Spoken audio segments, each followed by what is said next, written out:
Morning students, आज की class में हम फिर से वही टॉपिक करने वाले हैं, सब्जेक्ट वर्ब कॉन्कर्ड। अगेन इसका 6 पार्ट हम करने वाले हैं।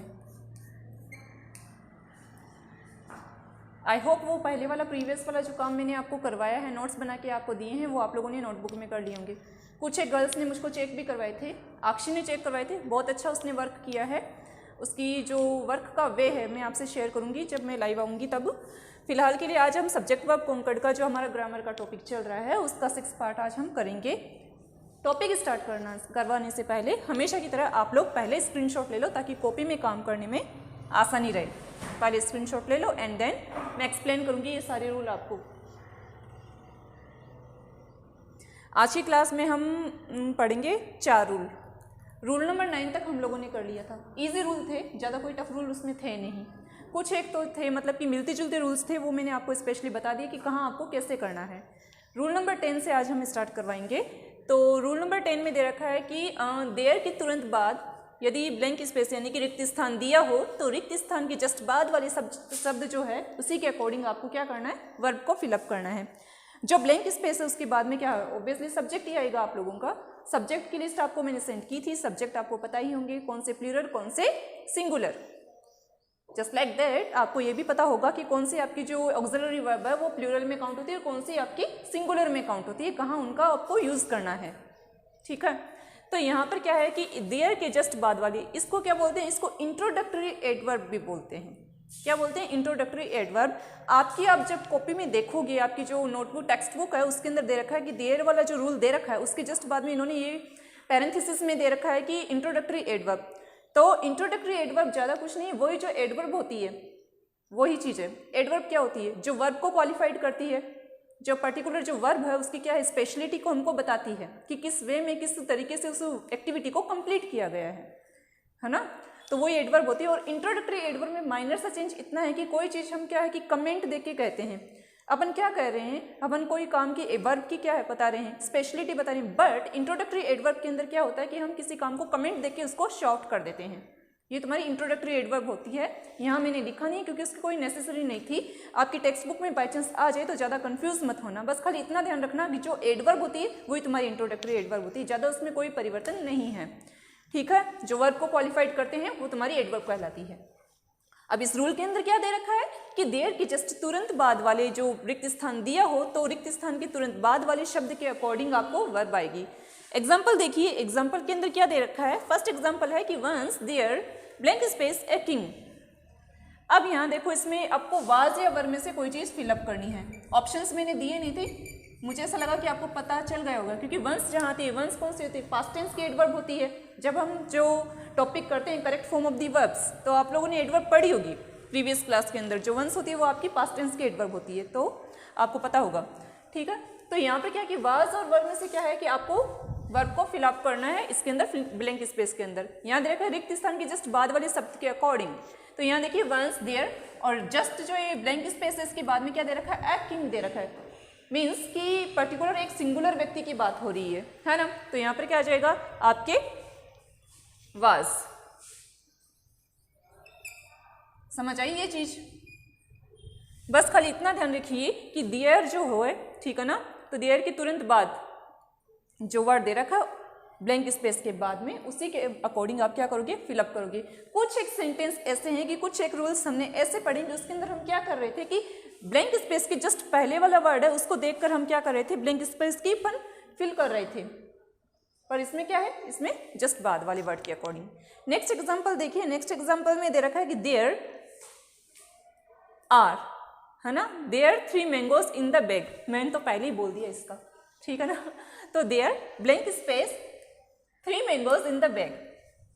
देयर दे रखा है, जस्ट बाद में क्या दे रखा है, 3 मैंगोज। 3 मैंगोज आर प्लूरल, है ना, प्लूरल वर्ब है। तो यहाँ क्या आ जाएगा, इज और आर में से are. There are 3 mangoes in the bag. ठीक है, बैग में 3 मैंगोज हैं। ये तो हो गया आपका रूल नंबर 10। इजी रूल है, सबसे इजी रूल है। वैसे तो मुझे तो सारी इजी लग रहे हैं, आपका पता नहीं, आप शायद कंफ्यूज हो जाओगे रूल पढ़ोगे तब। पढ़ लेना इत्मीनान से, एक दिन के अगर 5 रूल भी करोगे ना तो इजीली हो जाएगा। ठीक है, ज़्यादा इसमें आपको कंफ्यूज होने की जरूरत नहीं। ज़्यादा इसमें खाली 4 रूल है वो थोड़ी मोस्ट इंपॉर्टेंट है। इंपॉर्टेंट तो सारी है लेकिन 4 जो रूल है वो थोड़ी ब्रॉड है, वो मैं जब लास्ट क्लास होगी इस टॉपिक की उसी में मैं आपको करवाऊंगी। नेक्स्ट आप इसका रूल देखिए, रूल नंबर 11। इसमें दे रखा है कि यदि सेंटेंस में नॉट ओनली बट ऑल्सो हो तो बट ऑल्सो के जस्ट बाद वाले सब्जेक्ट के अकॉर्डिंग आपको सेंटेंस में ब्लैंक स्पेस की पूर्ति करनी है। नॉट ओनली बट ऑल्सो, ठीक है ना। ऑल्सो का मतलब भी है ना, न तो वो लेकिन भी, ठीक है ना। तो यहाँ पर क्या है कि नॉट ओनली बट ऑल्सो वाला जो कंजक्शन आपको सेंटेंस बनाते हो ना, उसके अंदर क्या करें, बट ऑल्सो के जस्ट बाद वाला वर्ड। तो यहाँ क्या है कि उसके शब्द के अकॉर्डिंग आपको क्या करनी है, एडवर्ब रिक्त स्थान भरना है। यहाँ पर मैंने डैश डैश कर दिया है, आप लोग लिख लेना, ठीक है ना। स्पेस नहीं था इसलिए मैंने नहीं लिख पाई। तो बट ऑल्सो के जस्ट बाद वाले सब्जेक्ट के अकॉर्डिंग आप ब्लैंक स्पेस को फिल करोगे। Example, not only I but also he blank space playing. But also के जस्ट बाद वाले सब्जेक्ट, तो बट ऑल्सो के जस्ट बाद में क्या दे रखा है, ही क्या है आपका सिंगुलर सब्जेक्ट। तो उस रूल के अकॉर्डिंग चलो, not only I but also he, is और आर में से आ जाएगा इज। बट ऑल्सो के जस्ट बाद में सिंगुलर सब्जेक्ट दे रखा है, यही रीजन है। नेक्स्ट एग्जाम्पल देखिए, नेक्स्ट एग्जाम्पल है कि not only he but also I blank space playing. अब यहाँ तो मैंने ऑप्शन दिए ही नहीं है।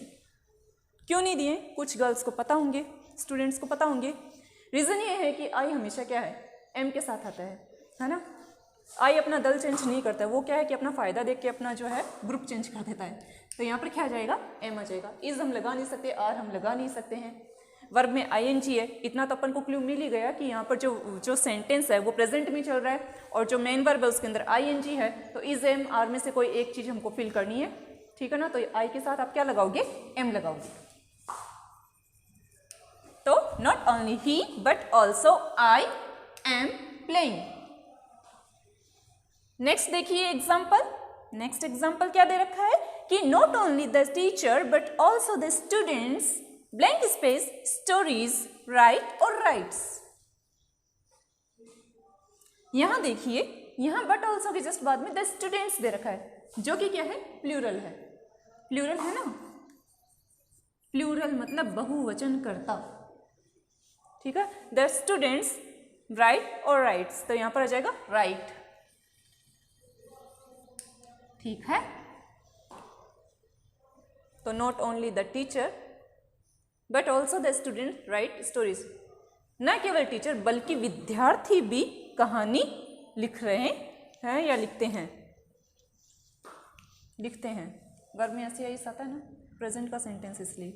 नेक्स्ट है रूल नंबर 12। हो गए होंगे ये दो रूल, ठीक है ना। देयर के जस्ट बाद वाली ब्लैंक स्पेस, और इसमें क्या करना है आपको, बट ऑल्सो के जस्ट बाद वाले सब्जेक्ट को देकर फिलअप करना है। Rule number 12, rule number 12 read कर देती हूँ। क्या है इसमें कि यदि सेंटेंस में बोथ एंड हो तो प्लूरल वर्ब आएगी। ऐसा क्यों, आंसर हमको खुद को यहीं पे मिल गया है। ऐसा इसलिए कि बोथ एंड, आप वर्ड देखो, बोथ क्या दे रखा है, बोथ। बोथ का मतलब क्या होता है, दोनों। क्योंकि ये खुद में ही क्या है कि बोथ क्या साउंड दे रहा है, प्लूरल का साउंड दे रहा है ना। तो यहाँ पर क्या है कि हमको दिखती बात नजर आ रही है कि बोथ एंड हो तो हमको क्या है, प्लूरल वर्ब ही लगानी है। तो यदि वाक्य में बोथ एंड हो तो प्लूरल वर्ब आएगी। तो यहाँ देखिए कि both Birla and Tata blank space rich man, ठीक है ना। तो बोथ बिरला एंड टाटा, इस आर एम में से आ जाएगा आर, ठीक है।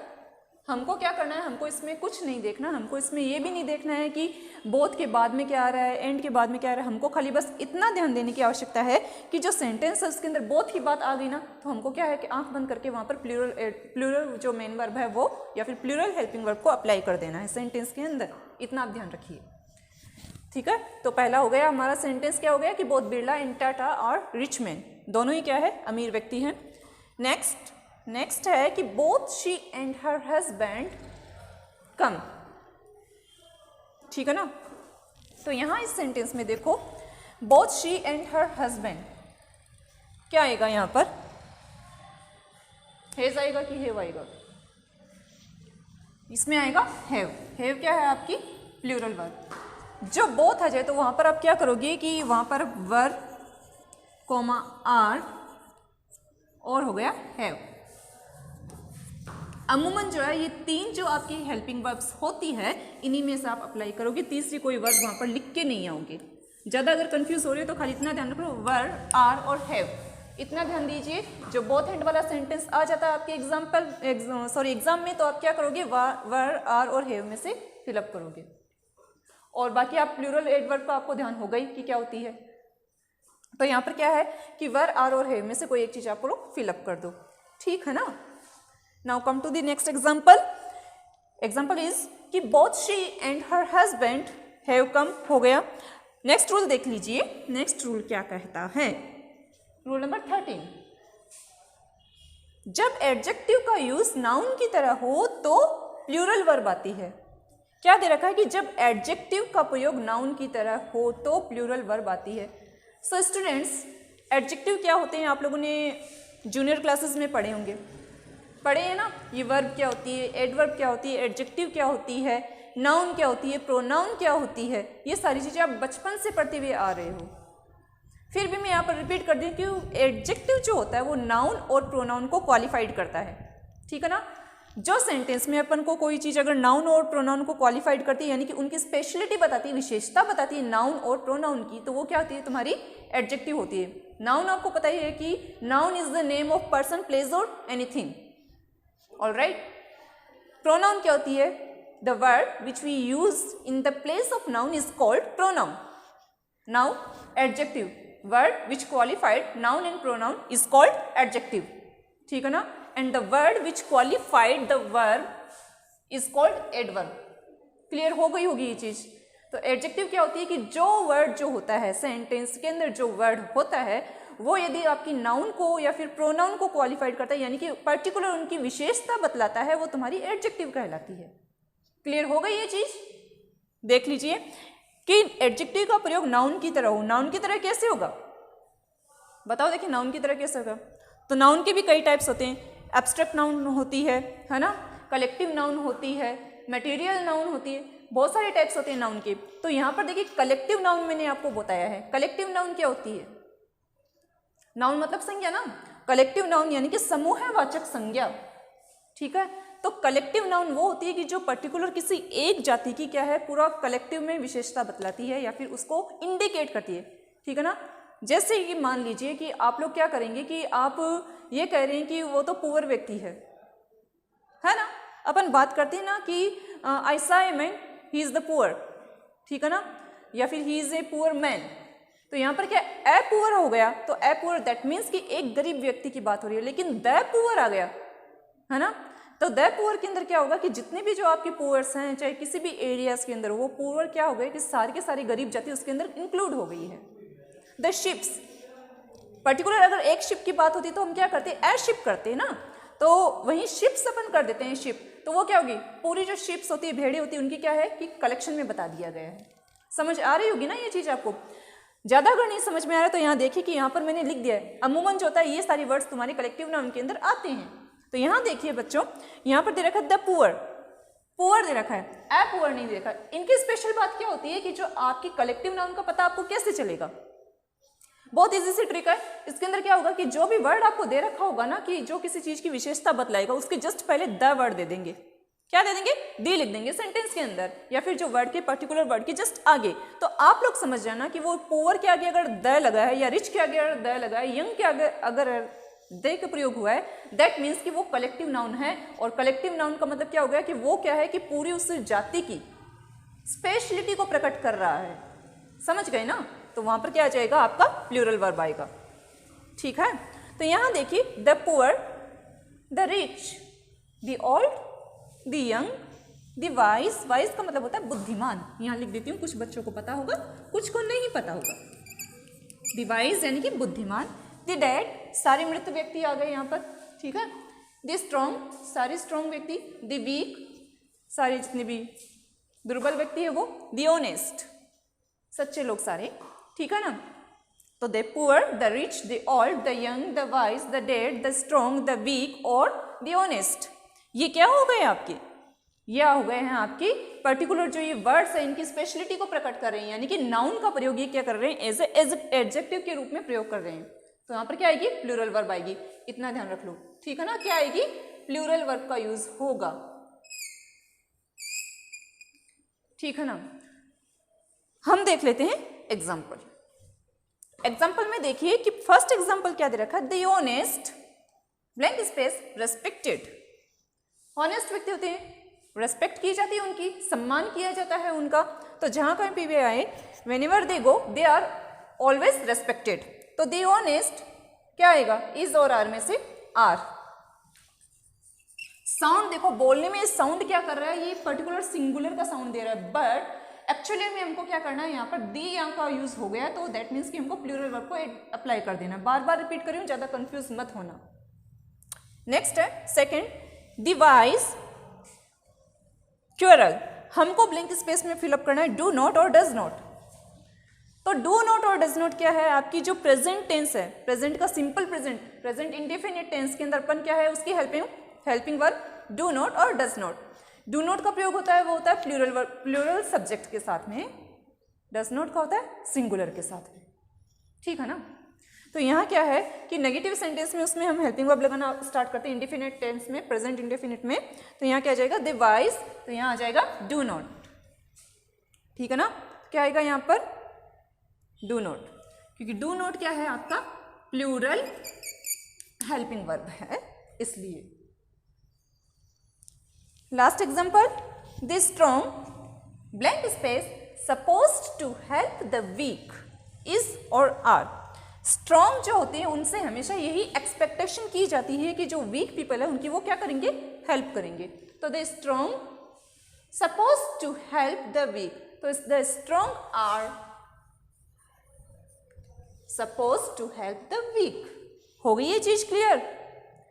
ठीक है। तो रूल नंबर 10, 11, 12 एंड 13, ये 3-4 रूल हमने आज की क्लास में देखे हैं।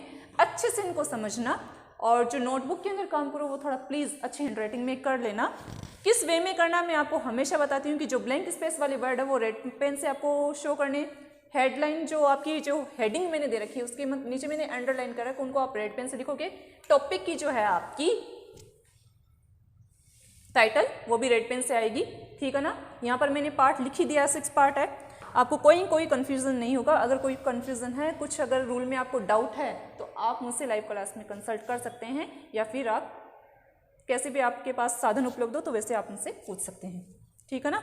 तो ये आपने रूल देख लेना, अच्छे से इनको रीड करना। नेक्स्ट क्लास में इनके जो रूल बच गए हैं, मैं भी शायद 15 रूल बच गए हैं, तो मैं कोशिश करूँगी कि 2 वीडियो में ये चीज़ मैं कंप्लीट कर दूँ। ठीक है। अच्छे से आप पढ़िए, अपना ध्यान रखिए, और टाइम टू टाइम खाना वगैरह खाते रहिए, पढ़ते रहिए, और टाइम बर्बाद न करते हुए आप पढ़ाई पे थोड़ा फोकस कीजिए और अच्छे से पढ़ाई कीजिए। Thank you.